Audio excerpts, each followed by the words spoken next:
So yung mga kaibig, nasa home service na naman tayo mga kaibig. Oh. Ito mga kaibig, overall check up to. Tapos nagpalit na rin po si Laser ng shock, bearing 605 sa gulong to sa likod, dalawa. Tapos bearing sa unahan to 601. Tapos lilinisin na rin natin yung brake. Ayun mga kaibig.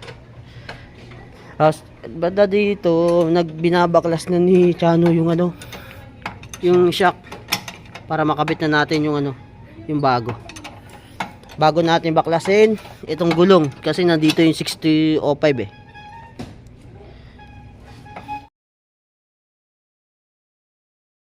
Mga kaibig, natanggal na yung isang shock. Tamo naman yung shock niya ni Lamam. Wasak na talaga, balik. Yan sinasabi ko, hayop ka. Hayop eh. Tanggalin mo na kasi dito yung isang hanip ka. Mga kaibike, natanggal na nila yung isang shock. Baling-bali talaga yung shock niya. Ayun o. Naging tatlo. Ati sa tatlo. Ito ipapalit natin mga kaibike. Ito.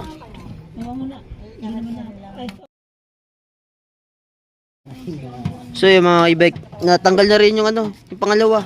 Ganun din. Putol din. Ayun o. Ito yung pangalawa.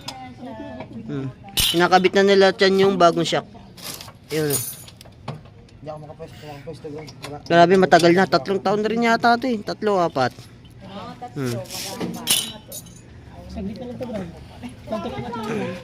Ito mga kaibike, pinapalitan na po natin yung bearing. Pero ito pang samantala lang to mga kaibike. Order sila ng bagong mags.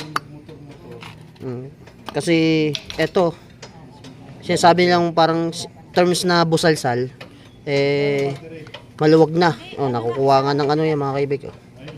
Pagka may na tayo, yun, hindi masikipan.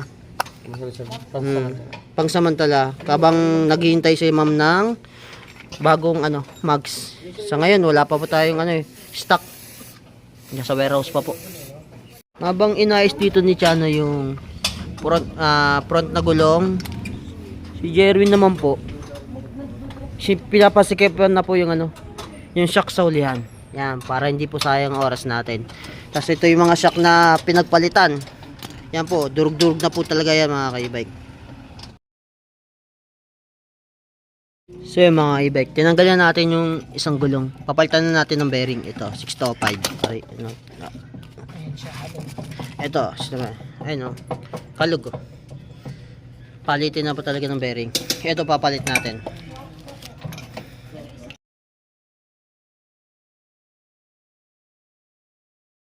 Mga kaibike, natanggalan natin yung axle. Ito yung papalitan natin mga kaibike. Ito, kalug na yan. Sira na yan mga kaibike. Tuyot na. Itong ipapalit natin. Okay. Higawin. Anat.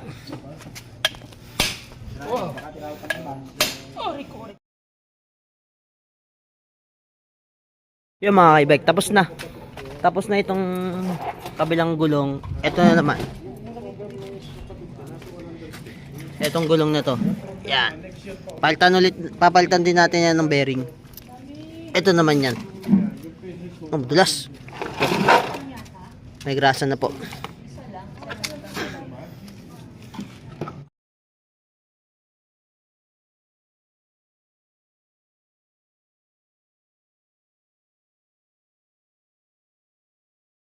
Mga ibat, okay na. Nagkapitan natin yung gulong. Napalitan na natin ng bearing yan. Tapos, change oil na rin ni Chano.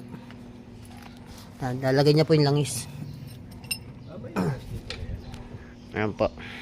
Mga kaibike, okay na. Ito. Pinalitan natin ng gulong. Tapos, bearing sa gulong. Tapaludo. Tapos, bearing din po sa dito, sa gulong. Axle 605. Tapos change oil na rin po natin. Ngayon test grade na rin po natin mga kaibike. Yan, testing na po ni Chano. Palit shock, lahat ng bearing palit din po. Okay, truss.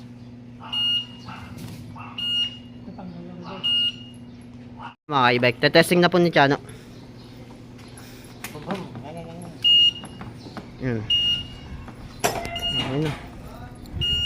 Atras, bante, ilaw. Yan mga ka-e-bike. Okay.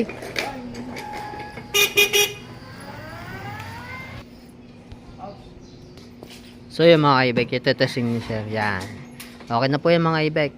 Mga e-bike, ito si sir, nag-chat lang po to sa page natin. Nagpa-schedule ng home service. Sa mga gusto po magpa-home service, chat lang po kayo sa page JMC e-bike repair shop.